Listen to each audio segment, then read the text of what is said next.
Hello friends, welcome to my channel Fruity Life Plus. Today I'll be juicing pineapple, cucumber and ginger. Please stay with me to the end of this video so as to learn the benefit of this juice and of course some tips and tricks in making it. The pineapple cucumber combination is one of the most popular juice combination in the juicing world. One of the major reasons is because one seems to balance the other out.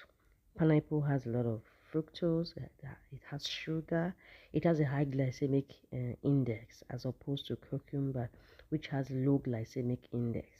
So when you juice both of them together, it gives you a not too sweet juice, and this is suitable for people that avoid taking too much sugar, too much sugary fruits, or if you are diabetic and you're scared of taking in fruits that have too much sugar.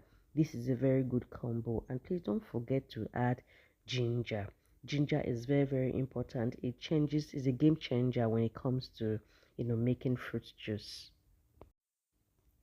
Now I love to use my slow juicer as opposed to a fast juicer because a slow juicer does not produce much heat, and because it is slow when it's in operation. So, and then it also tends to squeeze out more juice compared to the fast ones.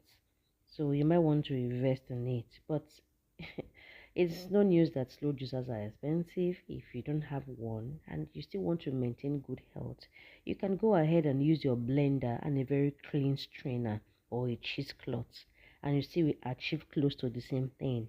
It's just that you might not get as much yield as you would have gotten if you use a slow juicer, but there's always a place to begin.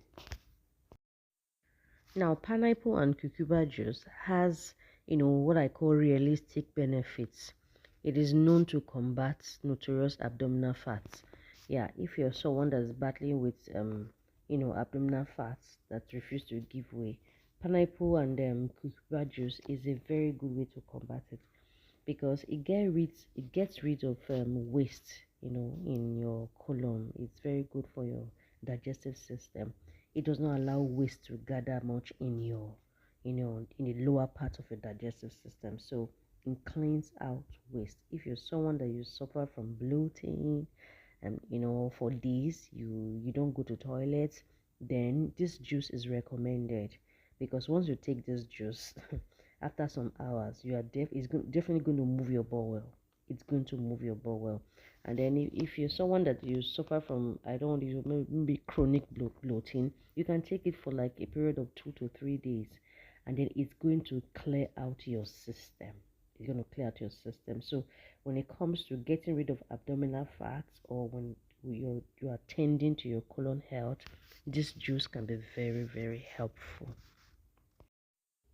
Now, when using a slow juicer, sometimes quite a lot of your pulp that still contains juice might not come out.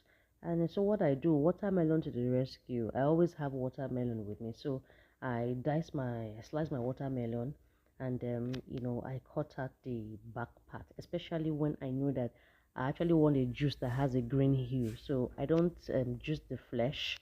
I juice, the back of the watermelon. When it's washed properly, it's okay, and it contains just as much nutrient as the flesh.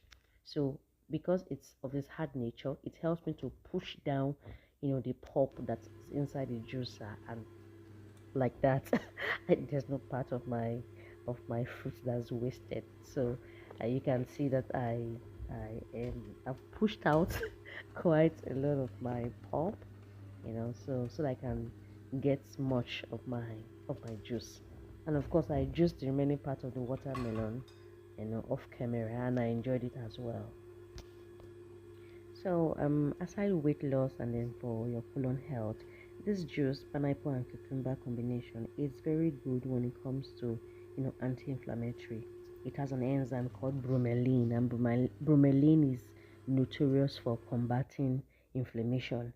And then the potassium in cucumber also make it suitable for high blood pressure control. Yes, cucumber contains a lot of potassium. Yes, and then this juice boosts your immune system, cleanses your digestive system. It's also a very good anti-aging. Any fruit that has vitamin C is a friend to the skin.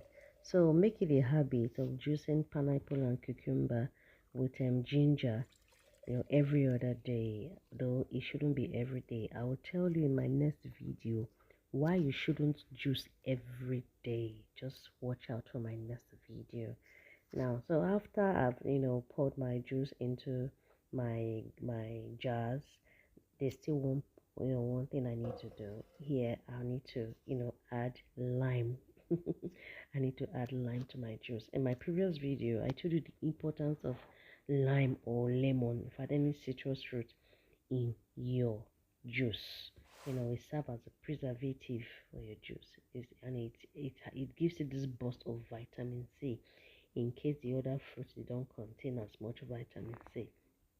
And in this video, as opposed to the last one, you can see that I'm using just two small limes, because I have a tendency to react to large amount of citrus in my juices. So but when it's just a dash of it, it's fine. It can be lemon or it can be lime. Either one, it's okay. Now, if you're using a blender and a strainer or a cheesecloth, to achieve your juicing, it's just the same thing. Just go through the process, blend, allow it to be smooth as possible, and then use your cheesecloth. Your cheesecloth should be clean. It just have to be very clean. You have to wash your cheesecloth when you're done, and then allow to dry so that you can reuse it again. It's just the same way after you have you've poured your juice in your glass jars or plastic jars, whatever you have. That's when you squeeze your lime or lemon into your juice. It can be lime. Remember I said it can be lime or it can be lemon. I will advise that you consume the juice that you make using blender and cheesecloth within 12 to 24 hours. Try and consume it on time, because there are a lot of interference of your hand when making the juice as opposed to using a juicer. Thank you very much for staying with us. Bye for now.